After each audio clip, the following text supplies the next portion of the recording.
नमस्कार, 6:30 बज रहे हैं। आपकी न्यूज में आपका बहुत बहुत स्वागत है। आपके साथ हूं मैं रूबिका लियाकत। वैसे तो हमारे आपके आसपास बहुत से ऐसे लोग हैं जो निस्वार्थ भाव से समाज की बेहतरी के लिए काम कर रहे हैं, और ऐसे ही लोगों की खबरों का बुलेटिन है आपकी न्यूज। आज हम आपको एक ऐसे शख्स की कहानी दिखा रहे हैं जो हम सभी को सड़क दुर्घटनाओं से बचाने की लड़ाई लड़ रहा है। हैदराबाद से प्रसाद भोसेकर की रिपोर्ट देखिए।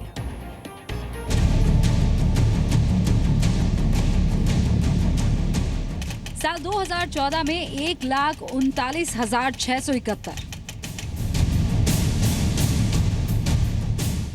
साल 2015 में 1,46,133।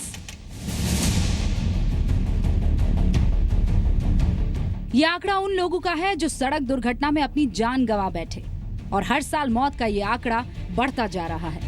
समाज के हर तबके में कुछ न कुछ अच्छा करने वाले लोग मौजूद हैं। क्या कभी न थमने वाली मौत की इस रफ्तार को कंट्रोल करने वाला कोई है? सड़क पर सांसों को बचाने वाला कोई है? एहसान पाशा, उम्र 68 साल, काम सड़क पर लोगों की जान बचाना।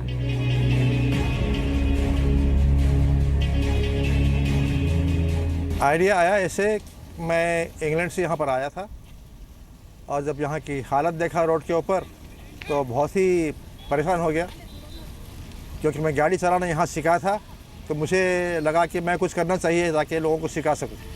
एहसान पाशा का एक छोटा सा परिचय है ये। 1968 में पाशा पढ़ने के लिए इंग्लैंड गए, पढ़ाई की और फिर नौकरी। इंग्लैंड में मेंटल हेल्थ सेक्टर में काम किया, लेकिन जब भी पाशा स्वदेश लौटे उन्हें अपने होम टाउन हैदराबाद की ट्रैफिक को देखकर दुख होता था। ये सुनकर दुख होता था कि सड़क हादसे में हर बरस लाखों लोग मर जाते हैं। एहसान पाशा ने तय किया फिर कि सड़क पर मरने वालों की रक्षा को वो अपना मिशन बना लेंगे।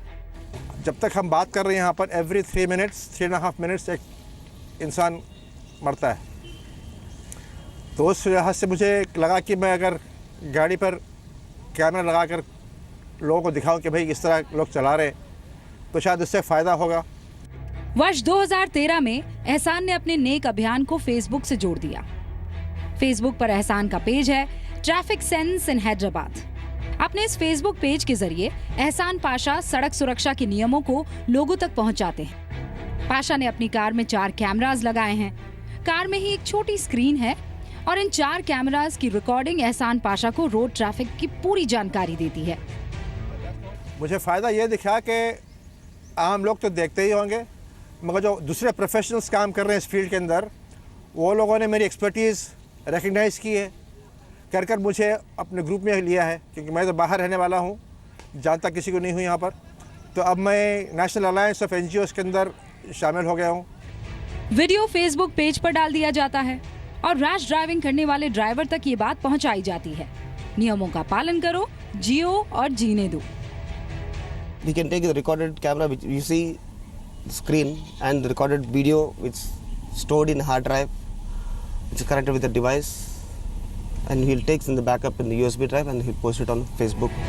एहसान पाशा ने 2013 में सड़क पर जान बचाने का काम शुरू किया। धीरे धीरे लोग जुड़ते गए और कारवां बनता चला गया। अब एहसान पाशा की इस पॉजिटिव पहल से करीब 9 संस्था जुड़ चुकी हैं। मेरी नज़र में ये है कि this is a long term plan.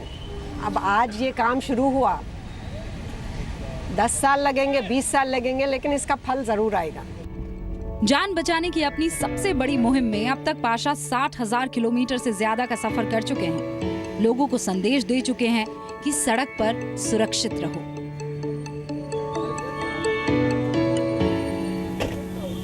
हर दिन सड़कों पर आने वाले गाड़ियों में जबरदस्त इजाफा तो हो रहा है, लेकिन सड़कें पहले जितनी थी अभी भी लगभग उतनी ही हैं। अगर हम अपने आप में अनुशासन नहीं लाते हैं तो उसका खामियाजा हम ही को भुगतना पड़ेगा। कैमरामैन रमणा रेड्डी के साथ प्रसाद भोसेकर, जी मीडिया, हैदराबाद। अब हम आपको कुछ आंकड़े दिखाते हैं जिन्हें देखने के बाद आप खुद कहेंगे कि देश को एहसान पाशा जैसे हजारों लोगों की आज की तारीख में जरूरत है। क्या आप जानते हैं कि 2015 में भारत में रोड एक्सीडेंट्स में मरने वाले लोगों की संख्या में करीब 5% की बढ़त हुई है। पिछले साल सड़क हादसों में 1,46,133 लोगों की मौत हुई। इस आंकड़े का मतलब समझते हैं? मतलब यह है कि भारत में हर रोज करीब 400 लोगों की मौत सड़क हादसे में हो रही है। यानी भारत की सड़कों पर हर 3.5 मिनट में एक शख्स मारा जाता है। ये आंकड़े विभिन्न राज्यों की पुलिस ने जुटाए हैं।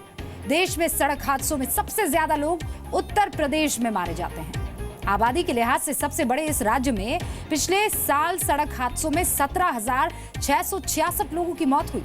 इसके बाद नंबर आता है तमिलनाडु का, तीसरे नंबर पर महाराष्ट्र है और चौथे नंबर पर कर्नाटक, पांचवें पर आता है राजस्थान।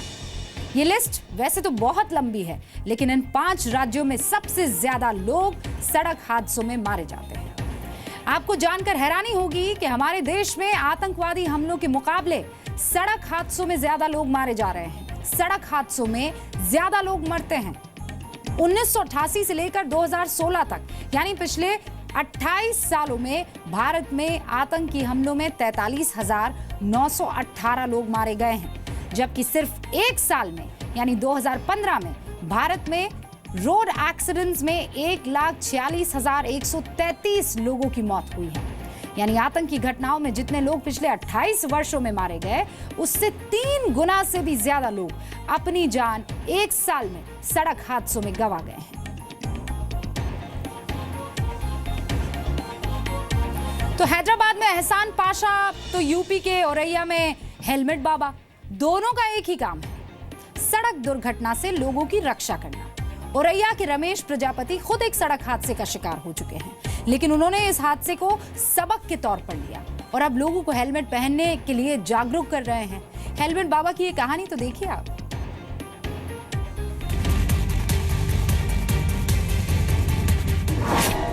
औरैया के ट्रैफिक बाबा से मिलिए।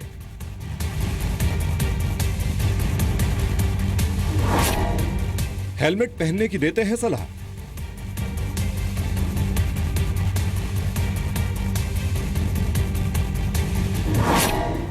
सड़क पर चलाते हैं ट्रैफिक नियमों की पाठशाला।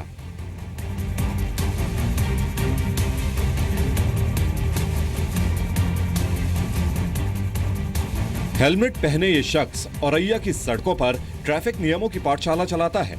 लाल हेलमेट इनकी पहचान है। खासकर दोपहिया वाहन चालकों को हेलमेट पहने रहने की सलाह देता है। मेरा एक ही ऐलान है और सब लोग सुन लो कि अगर मोटरसाइकिल ले सकते हो तो हेलमेट बहुत जरूरी है। रमेश कुमार प्रजापति औरैया लोक निर्माण विभाग में खलासी के पद पर तैनात है। 11 साल पहले रोड एक्सीडेंट में बुरी तरह जख्मी हुए रमेश प्रजापति को लंबे समय तक अस्पताल में रहना पड़ा। इस हादसे के बाद उन्हें सीख मिली कि सड़क पर बिना हेलमेट के चलना जान में जोखिम जैसा है। बस तभी से लोगों को ट्रैफिक नियमों की सीख दे रहे हैं। ये सर मैं 11 साल हो गई, मेरा एक्सीडेंट हो गया 11 साल पहले। तभी मैंने दिमाग में सोच लिया है कि उसी दिन से मैंने हेलमेट लगाना शुरू कर दिया और हम ये जागरूक कर रहे हैं कि हम हेलमेट लगा के चल रहे हैं तो मोटरसाइकिल वाले हर आदमी को चलना चाहिए हेलमेट लगा करके। अगर सर सलामत है तो दुनिया सलामत है, अगर सर सलामत नहीं तो सर सब बेकार है। इसलिए हेलमेट लगा के जागरूकता फैला रहे हैं। साइकिल पर हेलमेट लगाकर चलने पर तो लोगों ने पहले प्रजापति की खूब हंसी उड़ाई, लेकिन मौजूदा दौर में हो रही रोड एक्सीडेंट की बड़ी घटनाओं से लोगों को भी समझ में आ गया कि बाइक सवार को हेलमेट लगाकर चलना बहुत जरूरी है। कि अगर मोटरसाइकिल ले सकते हो तो हेलमेट बहुत जरूरी है। रमेश प्रजापति अपनी नौकरी के बाद समय बचाकर लोगों को जागरूक करते हैं। सड़क पर जो हेलमेट नहीं लगाते, रमेश उन्हें पहले तो रोकता है और हाथ जोड़कर विनती करते हुए उन्हें हेलमेट पहनने की सलाह देते हैं। रमेश की इस पहल का असर भी अब दिखने लगा है। ये जो भी अपने तरीके से बता रहे हैं, इससे अनेक लोगों में जो तरीके से अपना ये प्रचार कर रहे हैं बहुत अच्छा है। और हेलमेट लगाने से जो विशेषता इन्होंने बताई, एक्सीडेंट से बचने के लिए, जैसे ज़्यादा तेज एक्सीडेंट होता है तो सर पे चोट जो आती है उससे बचाव होता है, उससे जान जोखिम नहीं होती है। यही इन्होंने कई तरीके से रूप से अपना विस्तार रूप से हेलमेट के प्रचार में ये कर रहे हैं और ये बहुत अच्छा है। ये लोग बाग हंसते हैं देख करके कि रमेश भाई हेलमेट लगा के चलते, तो हम हंसने दो, तब भी हम कहते भाई साहब हेलमेट लगा के चलो, मेरी तरफ मत देखो, अगर मेरी तरफ देखते हो तो हेलमेट लगा के चलो, ये मेरा कहना है। और मैं 24 घंटा ये कहता हूँ हेलमेट लगा के चलो और रोड पर जाम मत लगाओ।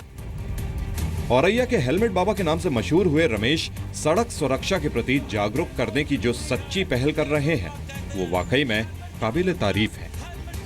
गौरव श्रीवास्तव, जी मीडिया, औरैया, उत्तर प्रदेश। कहते हैं ना, सावधानी हटी दुर्घटना घटी, इसीलिए इसको बहुत हल्के में मत लीजिए। रोड एक्सीडेंट्स के कुछ और आंकड़े आपको बताना जरूरी है ताकि आप खबरदार और सावधान हो जाए।